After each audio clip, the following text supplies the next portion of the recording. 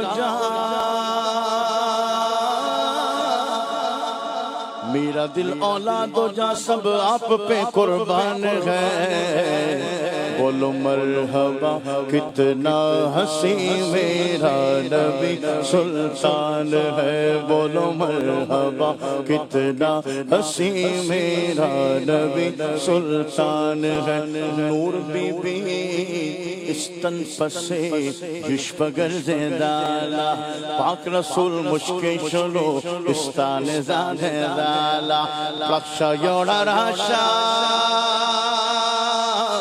پلکشا یوڑا راشا Noor be be بالورد آسمان دے واہ واہ سمرا خیس کا نبی سلطان دے ترجمہ اماں عائشہ کے ہاتھ سے جس وقت سوئی گر گئی مسکرائے میرے مصطفیٰ ہر چیز روشن ہو گئی چہرہ رسول ہے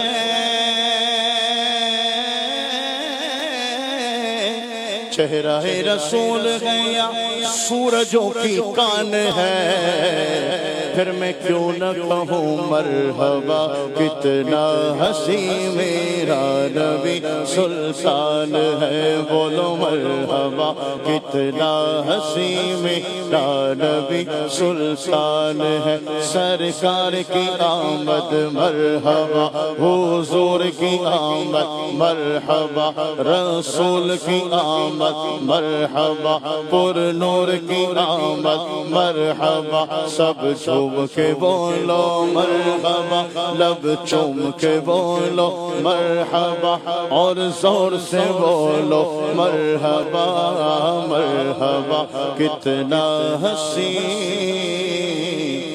میرا نبی سلطان ہے کیا بات ہے جی، اللہ آپ کو سلامت رکھے جی۔ فیصل آباد سے ایک میسیج آیا ہے حافظ محمد عبدالرؤف احمد صاحب کہہ رہے ہیں جی کھلے آنکھ صلی اللہ کہتے کہتے پروگرام بہت زبردست ہے، بہت شکریہ جی، الحمدللہ کافی عرصے سے دیکھتے ہیں، بہت کچھ سیکھنے کو ملتا ہے، بہت بہت شکریہ آپ کا۔ گھر بیٹھے مدنی چینل بحمدللہ علم دین حاصل کرنے کا ایک بہت بہترین ذریعہ ہے، اللہ آپ کو سلامت رکھے جی۔ اچھا جی، دعائے مدینہ کا کہا جا رہا ہے جی عبدالحفیظ اتاری صاحب کے ہاں، اللہ آپ کو سلامت رکھے، خوش رکھے اللہ پاک۔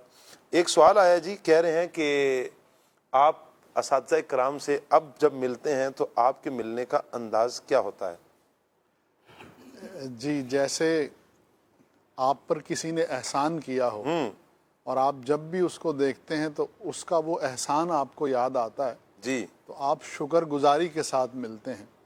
تو کوشش یہی ہوتی ہے کہ ہم اپنے استاد کے ساتھ ایسے ہی ملیں، ان کی دست بوسی کرتے ہیں اور ان کا ادب کرتے ہیں، ان کی تعظیم کرتے ہیں۔ واہ، عدنان بھائی؟ استاد سے ہم ویسے ہی ملتے ہیں جی جیسے اب یعنی زمانہ طالب علمی میں جو استاد صاحب کا ادب احترام تعظیم والا انداز ہوا کرتا تھا تو اب بھی وہی ہے کہ ہم ظاہر سی بات ہے ان کے شاگرد ہی ہیں اور وہ ہمارے استاد ہی ہیں۔ کیا بات ہے جی۔ فصیح الدین بھائی آپ سے پوچھا جا رہا ہے جی الحمدللہ ابھی بھی ذہن یہی ہوتا ہے جب بھی اساتذہ کرام سے ملاقات ہوتی ہے کہ اللہ نے جو بھی کچھ آج عطا کیا ہے وہ اساتذہ کی بدولت ہی عطا کیا ہے، اساتذہ کی محنت اور ان کی دعائیں ساتھ تھی تو جس کی بدولت اللہ تعالیٰ نے یہ کامیابی نصیب۔ کیا بات ہے، اللہ تعالیٰ نے جو کسی کو مقام اور مرتبہ دیا ہے مدنی چینل کے ناظرین، آپ دیکھیں کہ جو جس منصب پر ہے نا وہ کہیں نہ کہیں کہتا ہے کہ بحمدللہ تعالیٰ یہ میرے استاد کا فیضان ہے، اور حقیقت بھی ہے کہ انسان کی ترقی میں استاد کی محنتیں ضرور پوشیدہ ہوتی ہیں، جو کسی دور میں استاد نے محنتیں کی ہوتی ہیں پھر ان کا ثمرہ ان کا پھل ملتا ہے۔ جب ہمیں اس طرح کی کیفیت ہو تو ہمیں اساتذہ کرام کا شکر گزار ہی ہونا چاہیے، اچھے انداز میں ملنا چاہیے۔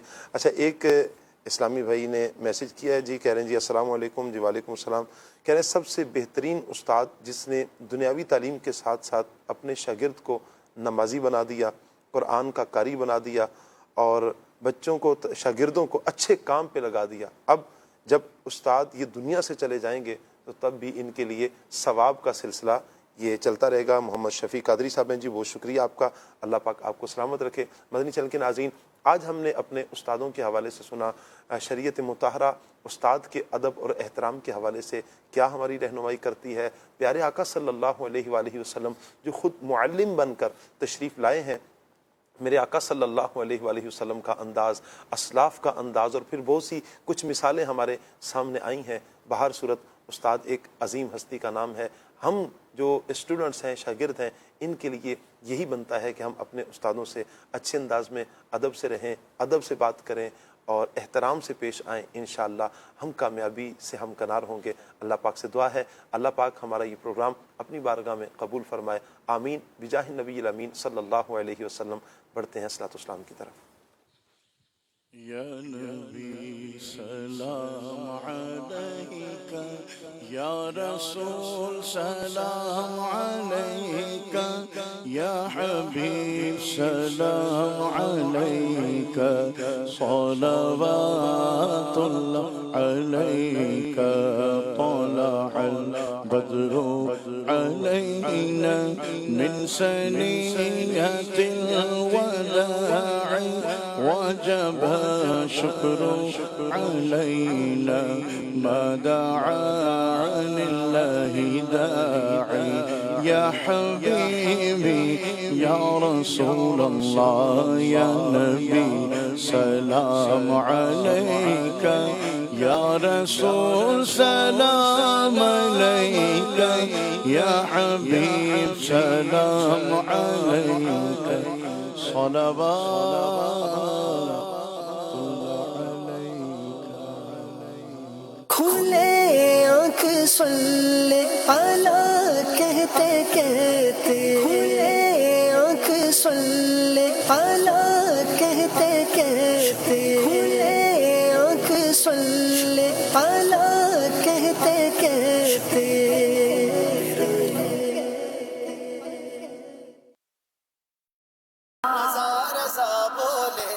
رضا رضا بولے، رضا رضا بولے، رضا رضا